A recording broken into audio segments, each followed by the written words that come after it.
because you know Mika Brzezinski, you've worked with. I did. I worked with, and she worked for me at CBS News. And let it be said and clearly understood, Mika Brzezinski is a decent, first-rate person and a really good professional. She's a solid reporter. Her job now is more a presenter in the morning, but she's a very good journalist and a decent person. Yeah. What do you make of the White House responding by saying, you know, when the president gets attacked, he's going to hit back? He feels that he was attacked by a TV host and this was retaliation and that he has every right to do it. But should the president of the United States be personally attacking anyone on Twitter? No. Short answer is no. It hurts him. It damages his presidency. It damages the presidency as a whole. And look at how it makes us look in the eyes of the world to say nothing. What are you to tell your young son or young grandson when a president deals in this cruel and reckless way? I don't want to make light of it in any way, Don, but I'm reminded of the words of a very old country song which apply to President Trump in this circumstance, which is, "From you to the gutter ain't up." This is unbecoming a president. And I think even the most ardent Trump supporter has to somewhere deep in themselves realize that. This is not about policy. You know, some of the things that President Trump has proposed in policy are worth considering. It's not even about politics. This is really about common decency and what's expected of a president of the United States. In the end, I think it hurts Donald Trump more than anybody else. And when people say, well, the press is all over him or the Congress doesn't do what he wants, the biggest enemy of Donald Trump, the thing that hurts him the most, are these tweets. The biggest enemy of Donald Trump is Donald Trump. Exactly, and particularly this tweet. You know, there's a historical precedent for this, that over the years we've gone through the McCarthy period, we've gone through the Watergate period, and for a long time it just seems that a president or a high-ranking politician can get away with anything. And people go through a period to say, look, there's just no end to this. But there is a point where sort of the fever breaks. We haven't reached that point with President Trump. Perhaps what we learn from history won't hold. Perhaps he'll go through and get away with this, if you will, all the way through.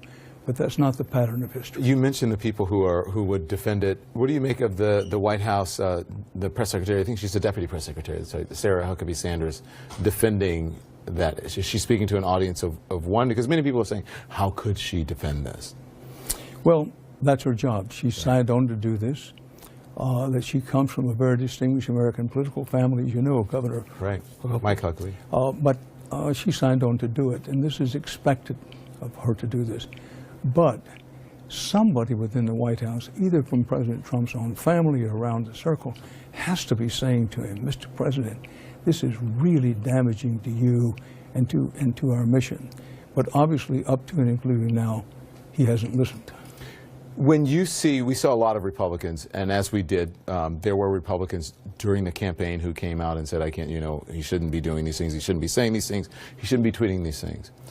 We saw a lot of Republicans today saying that this is, stop it, this is beneath the dignity of the office.